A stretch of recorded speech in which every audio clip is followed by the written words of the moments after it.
Nós agora vamos falar como evitar alguns erros com datas, porque o Excel trabalha de uma forma muito peculiar com datas, devido a um bug que aconteceu há algum tempo atrás, principalmente na virada do milênio. O Excel, para resolver esse problema das datas com 2 dígitos para 4 dígitos, resolveu criar uma tabela interna. E aí fez uma referência que toda data equivaleria a um número e todo número equivaleria a uma data. Isso quer dizer que é o seguinte: eles fizeram uma tabela interna a partir do dia 1º de janeiro de 1900. Então, se eu formatar essa data como geral, essa data equivale ao número 1, assim como o dia 1º de fevereiro de 1900 equivale ao número 32. Então aqui é o número 1, que é aquela data equivale a esse número 1. Vou fazer um outro cálculo aqui. Imagine que eu estou no dia 31 de 12 de 2014. Essa data equivale a um número. E eu tenho aqui uma outra data que seria o dia 1º de julho de 2014. Eu quero fazer uma operação com datas. Eu quero a diferença entre esta data aqui menos esta data aqui. Obviamente, o resultado correto é isso aqui. Eu tenho 183 dias de diferença entre essa data. Às vezes acontece dela não vir nesse formato que você quer.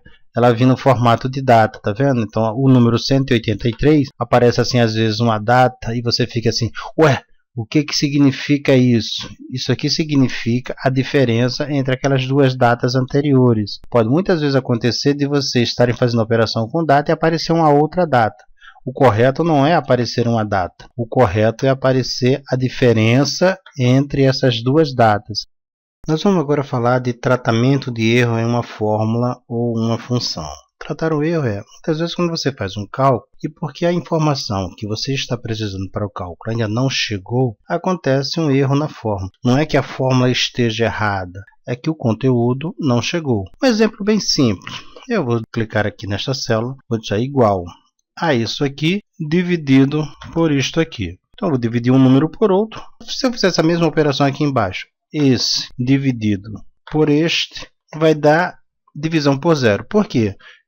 A fórmula está correta, eu estou dividindo essa célula por essa, só que divisão por zero dá esse tipo de erro. Então, para que isso não ocorra, né, no momento em que você faz o cálculo de uma fórmula apenas na primeira linha e puxa para as demais posições, nós vamos selecionar esta fórmula aqui e colocar aqui uma função que se chama se erro. Então, eu vou dizer, se tiver erro nessa expressão, então eu posso colocar aqui um argumento. Tem, por exemplo, tem erro.